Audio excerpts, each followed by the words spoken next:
for you. It's so hard to predict a sick kid who just keep getting sicker. But we needed to be together as a family. My family is my entire life. My family means the world to me.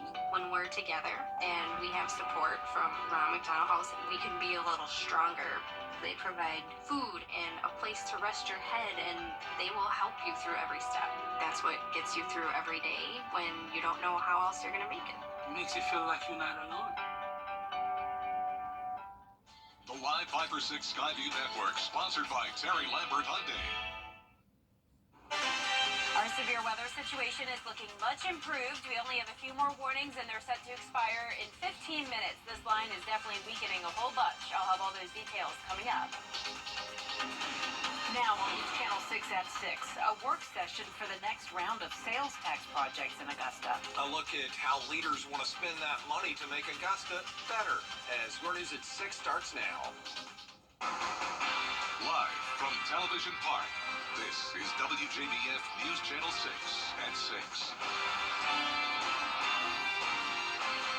Good evening, everybody. I'm Brad Means. And I'm Jenny Montgomery. We'll get to your top stories in a moment, but first, let's send it over to meteorologist Jenna Petracci. Well, since around 4:30, we've been watching some severe thunderstorms move across the CSRA, or at least severe thunderstorm warnings. These storms have not confirmed produced any severe wind gusts. So all of those storm reports are all in the Atlanta metro. It looks like this line has definitely significantly weakened as it moves across the CSRA. So no storm reports for us. And if we were to get storm reports, it would just be in the form of wind damage. This is not a tornado event by any means. Definitely no hail here. Just the brief heavy rain and some gusty winds. But here's our latest severe thunderstorm warning. It's for Saluda County, portions of Edgefield County, Columbia, and McDuffie County, and even a small portion of Lincoln and McCormick.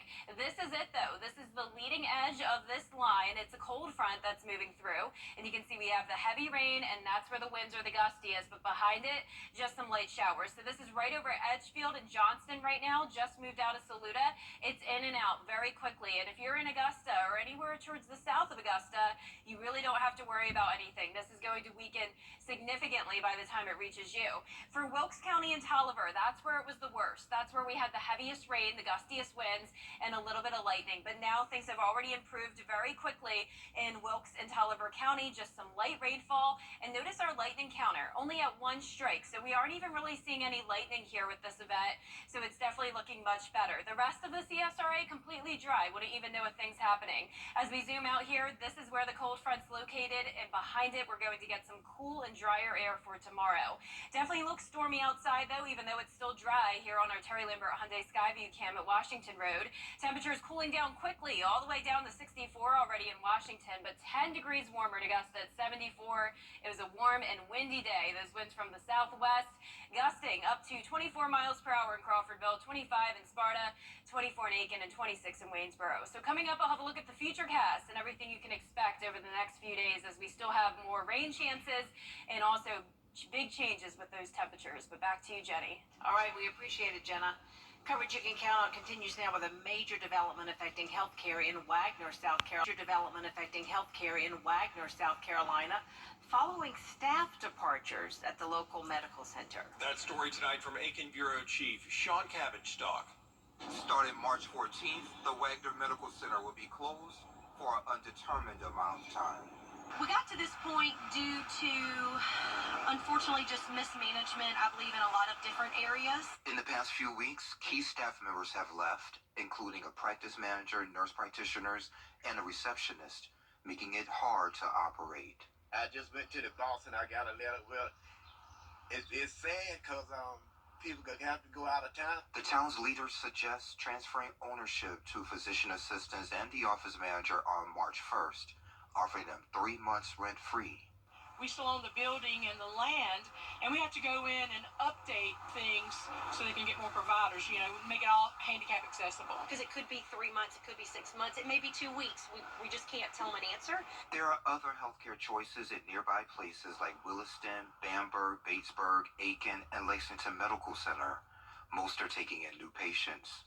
Transportation options are still being worked out. Of course, for any emergency, they always need to dial 911. Always go to the emergency room, 911 for any emergency. They need to hold a public meeting so the public has access to what's going on. Town leaders are actively searching for healthcare providers, including mental health services. Right now, I can have the paperwork ready for March the 1st and still, keep them going, but that's not their wish.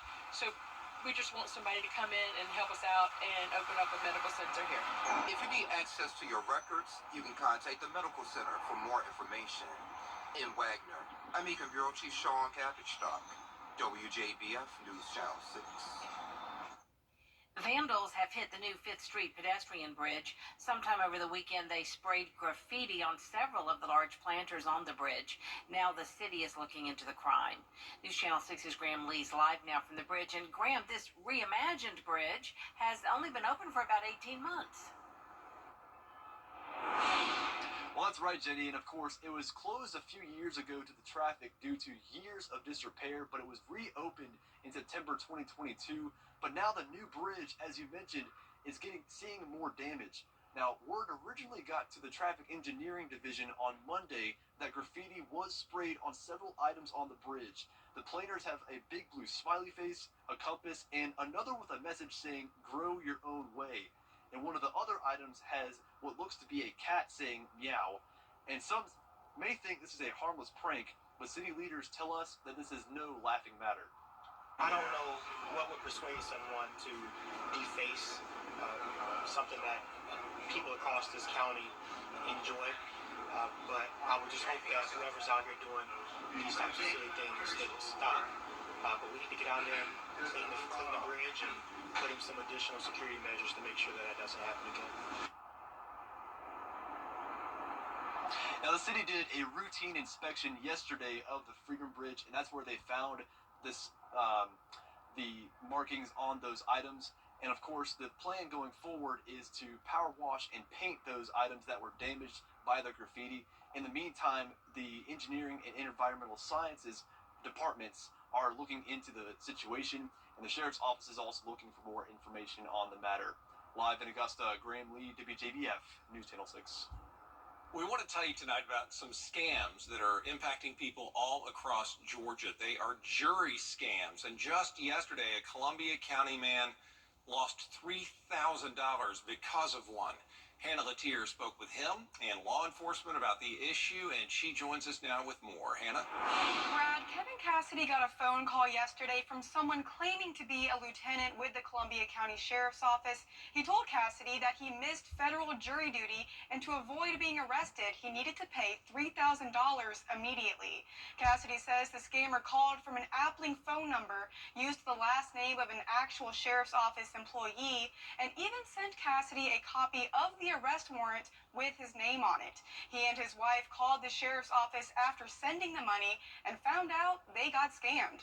Cassidy says he's not one to fall for scams, but that it was so convincing. He wants other people to be aware and not have the same thing happen to them.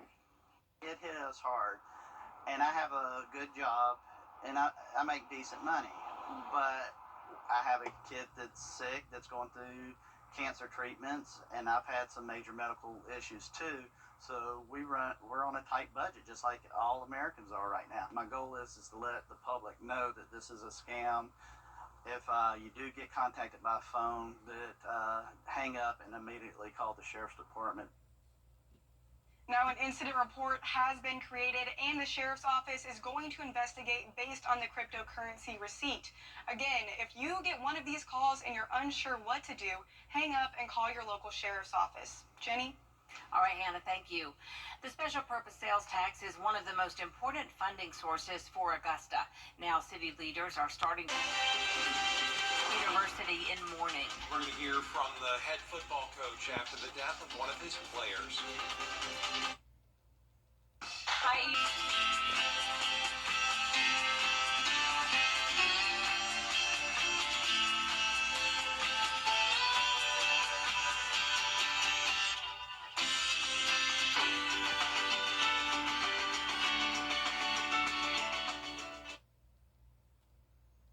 Furman University is in mourning after the death of a football player earlier this month. Today, a memorial service was held for Bryce Stanfield. Stanfield was working out with teammates when he collapsed. He died 2 days later after a pulmonary embolism. Leaders at Furman say his death has been devastating for the community. You're talking about someone with a megawatt smile. You're talking about someone that just lifted up the room when he was there. A very accomplished student. Someone that's going to be dearly missed, not just by our team, but by the fellow students, his faculty, professors, his advisors. This is someone that's really, really special above and beyond, and a very loving son and a loyal friend. Stanfield was a junior studying health sciences. Jenna back with us now for a check of the weather. Well, we still have a few more severe thunderstorm warnings ongoing in the CSRA. This lasts for just 2 more minutes, though, and then after that, it is going to weaken and should no longer be severe as it moves into Augusta. More details on that after this break. Hey, CSR. Now, your most accurate forecast with WJBF Live Viper 6. Welcome back. I have some good news, and that is that our severe thunderstorm warnings are now completely over. We had 9 of them just around an hour ago, and just like that, it is completely done with. Here's the latest on Live Viper 6. We are still tracking some heavy rain, some gusty winds, and some lightning across portions of Edgefield County. This is also moving into Aiken County, but the main focus here, anywhere from Johnston down to Evans and Martinez, and this is approaching I-20 now, so definitely probably going to be a messy commute headed towards that way. This is all going to push down towards Bobby Jones into downtown in just a moment. Earlier today, we did have some stronger storms up in Wilkes and Tolliver County, Hancock as well. Things are looking much better over there with just some scattered light rain showers, no lightning at this time. Here it is, the broader perspective here. That was our severe thunderstorm warning just a bit ago. That is now expired. These storms are definitely still strong, just not quite severe level strong. Notice the Storm Prediction Center has only put that marginal risk for our northern counties, and that's not extended any further. So these storms are definitely weakening as they push south of the interstate, and it is dropping some brief heavy rainfall, but it's really not amounting to much. We have these isolated locations that made it to around half an inch, such as just to the north of Crawfordville, Tignall. But other than that, really just around 1/10 of an inch of rain here. Very, very stormy view, though. Definitely looks spooky outside on our Terry Lambert Hyundai Skyview cam at Wellstar MCG Health. Wow, what a view over there. Don't let this fool you, though. It may look like a tornado is going to come down, but that is not the case. No tornadoes here, no hail. It's just very windy. 74 still as our temperature. That won't last much longer, though. A lot of cool air moving in behind the cold front. Southwest wind currently at 13 miles per hour. There's the cold front right across town. Behind it, we have high pressure moving in, and look at this drop in temperatures. 53 already in Atlanta, 44 up in Nashville. That's what's moving into our direction. And right now in the CSRA, already down into those 60s in Washington, 70s for the rest of us with that southwest wind. Not too strong at this time. The wind gusts are starting to settle down a bit. 22 miles per hour in Aiken, 24 in Waynesboro, but still 36 miles per hour in Crawfordville. Wind alerts continue all the way tonight into our early Thursday morning. Clouds will also stick around, but after this line comes through, we are done with it. So here's 7 o'clock tonight. It's moving to the south of the metro, then it pushes down towards Barnwell, Jenkins County, Emmanuel around 8 o'clock. The rest of us, just a few sprinkles possible, and then we'll be dry overnight into our Thursday. Rainfall totals, as I mentioned, some spots at 1/2 inch, such as near Lincolnton, Washington. The rest of us, well under 1/4 of an inch, some of us under 1/10 of an inch. So here's the futurecast. Cold front moves through. High pressure takes back over for Thursday. It'll be a dry day, just breezy and cloudy. Another system, though, forms in the Gulf, and this will bring us more widespread showers on Friday, some heavy rain at times, and also the cooler temperatures. Rainfall totals on Friday only up to around 1 inch, though. High temperatures on a roller coaster ride this week. 54 on Friday, back to the 70s, though. Next week, it'll be warmer with more chances of rain. So that brief cool down, then a high chance of rain Friday, more showers into the weekend, all of next week as well, with this upper 60s and low 70s. Back to you. All right, thank you so much. Coming up, our WJBF Scholar Athlete of the Week. And a big night for area basketball teams as 4 of them compete in the Georgia High School Elite 8 in sports. It's bow time. What's that? The Bojangler from Bojangles. It's the same bold flavor as their chicken? The same. And fries? The same. Not the same. The Bojangler's back. Order in the app to hook 'em while you can. It's bow time. You sir? It's a bird.com. The Scholar Athlete Awards are brought to you by Jefferson Energy Cooperative, Rebath of Augusta, McDonald's, and WJBF News Channel 6. Now, WJBF sports coverage you can count on. Tuesday night, the Josie Lady Eagles, the lone Augusta area team to advance from the Georgia High School Elite Eight into the semifinals. Tonight, 4 local boys teams will get their shot. The Westside Patriots have been dominant again this year. They look to take another step towards their 3rd straight 2A state title. They're at home tonight against Model. Co-Region Player of the Year, DeMarco Middleton and company have blown out their first 2 playoff opponents by a combined 100 points. On the other side of the 2A bracket, their rivals, the Butler Bulldogs, who hope to make it 2 straight road wins in the playoffs tonight against South Atlanta. Butler avenged last year's Sweet 16 loss to Spencer, beating them on the road Saturday 58-49. They've got the other co-region player of the year, Roosevelt Brown, leading the way. And in Class 6A at Grovetown, the Warriors' first road playoff game tonight against Alexander. That's a team Grovetown beat a couple years back on the way to state championship. 19-9 this season through a tough regular season schedule. Finished number 6 in the state rankings. And this team went to the Elite Eight a year ago where their season ended, but all new starters this year, including Region Player of the Year, Zay Howard. So here are the matchups. And there you see at the bottom in 1A Division 2, Warren County, the number 1 seed, at home against Portal. We'll have highlights and scores for you coming up later tonight. This week's WJBF Scholar Athlete of the Week is Evans High School's Riley Beal. Riley's a 3-sport star for the night. She plays softball, flag football, and golf. She's a 2-time All-Region softball player, 2-time All-Area flag football player, and scored the program's first ever touchdown. In the classroom, she's in the top 5% of her class, 4.0 GPA, involved in the National Honor Society and the National Math Honor Society. Parents and coaches say she's the definition of a scholar athlete. It means a lot because I put in a lot of hard work over the past 4 years, and I'm really grateful to win it. It's exciting. She puts in on. She is a hard worker, and it's well deserved. Yeah, it's an honor just seeing, able to see how she practices on the field, but then also seeing how she gets her schoolwork done. It's never, hey, what are you going to do with this? She's always telling us, hey, I'm done. She's always set goals for herself, but I think that as she has grown up and sees the world more clearly, she knows exactly where she wants to go and where she wants to be and what she wants to do. It's, you've seen it mature a little bit, but she's been that way since she got here. Even as a freshman, she was one of our leaders on the various sports teams that she played on. It's an absolute thrill, especially to see somebody as deserving as Riley, who is extraordinary on the field and in the classroom. To achieve this award is really a great honor for her and the school and her parents. Just to see one of your peers win this award and see that it is something achievable should motivate a lot of other folks to, try to do the same. And in doing so, they're going to excel on and off the field just like she has. And she's headed to Georgia Southern in the fall and a major in nursing. Congratulations to her. And good luck tonight to all our teams in the Final Four. Yeah, exciting night. The Elite Eight. Nice. Thanks a lot, Brendan. We'll be right back.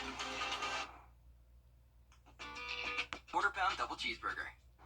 We have one more severe thunderstorm warning in effect. This goes until 7:15 p.m. This is for Aiken, Edgefield, portions of Columbia, McDuffie, Richmond, and Burke counties, even into Barnwell County. This is an advance notice for places like Waynesboro, Jackson, New Elleton. This line is moving your way. Right now it is focused over the Augusta Metro, Martinez, Grovetown, Harlem, all getting the worst of the rain and the winds.